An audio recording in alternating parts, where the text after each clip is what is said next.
Türkmenistan'a dünyadan taziye mesajı. Türkmenistan Devlet Başkanı Sayın Gurbanguly Berdimuhamedov'a babası Malikguly Berdimuhamedov'un vefatı dolayısıyla yurtdışından taziye mesajları gelmektedir.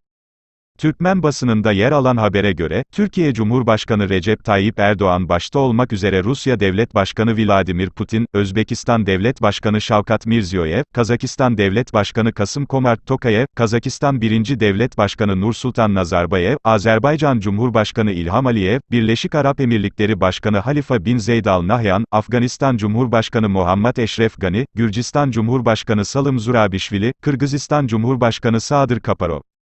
Rusya'ya bağlı Tataristan Cumhurbaşkanı Rustam Minihanov taziye mesajlarını gönderdi. Bunun yanı sıra Türkmenistan'da bulunan yabancı ülke büyükelçileri, Çalık Holding Yönetim Kurulu Başkanı Ahmet Çalık, Polimex İnşaat Yönetim Kurulu Başkanı Erol Tabanca, NATO İnşaat Yönetim Kurulu Başkanı Namık Tanık da, Türkmenistan Devlet Başkanı'na taziye mesajı gönderdi. Taziye mesajlarında Türkmen liderinin babası Malikguly Berdimuhamedov'un vefatını büyük üzüntüyle kabul ettikleri dile getirilmektedir. Türkiye Cumhurbaşkanı Recep Tayyip Erdoğan'ın taziye mesajında şu ifadeler yer aldı. Saygıdeğer Devlet Başkanı, Kadirli Doğan'ım. Babanız Malikguly Berdimuhamedov'un vefatı haberini büyük üzüntüyle ile kabul ettim.